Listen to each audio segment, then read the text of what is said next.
इंसानियत के लिए एक बार आवाज़ दीजिए, जो मुड़ कर ना देखे उन्हें फ़िक्र नहीं कल की। हालात कुछ अलग हो गए हैं अब तो, आवाज़ दीजिए और आगाज़ कीजिए, भीगे हुए परों से एक दफ़ा परवाज़ कीजिए। संग दिल हो चुके मानवता को पानी से चोट कीजिए, जो शिकन है चेहरे पर अंबर को ना माप पाने की। फिर से पंख समेटिए और परवाज़ कीजिए, अंजाम तो उनके पास है, आगाज़ कीजिए, भीगे हुए परों से एक दफ़ा परवाज़ कीजिए। लगाइए एक लौ खुद की ओर से, लगाइए एक लौ खुद की ओर से, जो बात ना बने फिर से मुझे याद कीजिए। दोस्तों, अभी जो हाथरस की गुड़िया के साथ हुआ, आप सभी लोग उससे वाकिफ़ हैं, पर इतना सब कुछ मैं जो भी देखा वो एक ऐसे समाज की तरफ धकेल रहा है जिसका भविष्य खौफ और लाचारी की एक अंधेरी गली तक जाती है। ये बताती है कि इंसानियत महज एक शब्द बनकर सिमट चुकी है, विरासत में मिली मानवता सिसक कर रह गई हो। प्रलोभन ने इंसान को विवश करके एक ऐसी बंद कोठरी में बंद कर दिया है जहाँ से उसे मानवता और दरिंदगी का फ़र्क नहीं महसूस होता। हवस की टोपी पहने लोगों को यह नहीं दिखता कि उसकी तरह भी एक परिवार है जिसका ज़िंदगी जद्दोजहद में कट रही है। एक बाप यह बात भूल जाता है कि उसकी तरह भी एक बाप है जिसने अपनी बेटी के लिए हज़ारों सपने बुने हैं। एक भाई इस सोच से बेखबर रहता है कि उसकी तरह भी एक भाई है जो राखी बनवाने का शौक़ रखता है।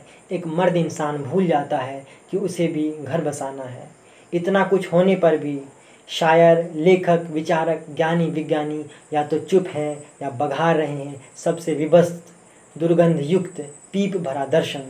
एक समाज में आई बदलाव हर जिंदगी पर असर डालती है। जब कोई समाज जाति, धर्म, वेशभूषा के आधार पर एक इंसान पर आंख मूंद कर भरोसा करता है तो वो समाज और उस समाज के लोग एक ऐसी अंधी गुफा का रुख करते हैं जहाँ पे जलन, नफ़रत और डर के सिवा कुछ नहीं मिलता। रैदास कहते हैं, अज्ञानवश सभी लोग जाति पाति के चक्कर में उलझ कर रह गए हैं।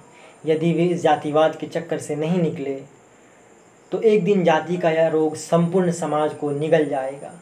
गांधी जी ने खुद कहा है, an eye for an eye makes the whole world blind.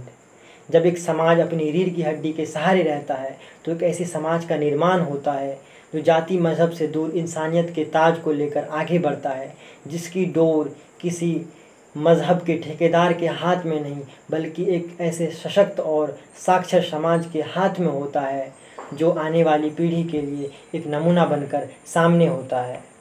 आने वाली पीढ़ी किस दिशा में जाएगी इसका निर्णय जाने अनजाने हमारे हाथों होता है। इसका संकल्प हमें खुद लेना होता है कि हमें अपनी ज़िंदगी को एक मीम बनाकर गुजार देना है या एक लक्ष्य को प्राप्त करना है। गरीबी आपके विकास में बाधा ज़रूर डालेगी, लेकिन आप ठहर नहीं सकते, क्योंकि बिल गेट्स ने कहा है, if you born poor it's not your mistake, if you die poor it's your mistake. यदि आप गरीब परिवार में जन्मे तो यह आपकी गलती नहीं है, लेकिन अगर आप गरीब मरे तो यह आपकी गलती है। मेरी आवाज़ मेरी बहनों के कानों तक भी जा रही है तो मैं उनसे कहता हूँ कि आपको हक है समाज को साथ लेकर चलने का, लेकिन अगर कोई दरिंदा आपको आँख उठाकर देखे तो आप चुप ना रहें, आवाज़ लगाएं, कोई उड़ता पंछी ज़रूर सुनेगा।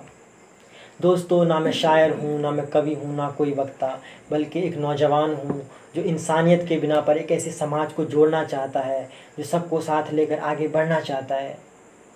ऐसा समाज जो आँख खोलकर जीना चाहता है।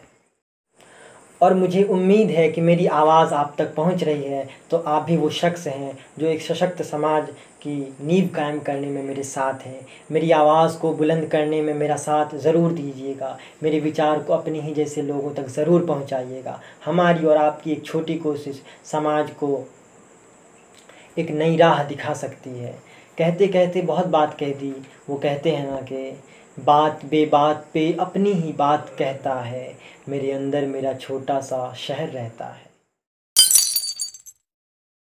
जिंदगी क्या है जानने के लिए, जिंदा रहना बहुत ज़रूरी है। आज तक कोई भी रहा तो नहीं, सारी वादी उदास बैठी है। मौसमे गुल ने खुदकुशी कर ली, किसने बारूद बोया बाहों में। आओ हम सब पहन ले आईने, सभी देखेंगे अपना ही चेहरा। सबको सारे हंसी लगेंगे यहाँ। है नहीं जो दिखाई देता है आईने पर छपा हुआ चेहरा। तर्जुमा आईने का ठीक नहीं, ऐसे बिखरे हैं रात दिन जैसे मोतियों वाला हार टूट गया। तूने मुझको पिरो के रखा था, तुमने मुझको पिरो के रखा था।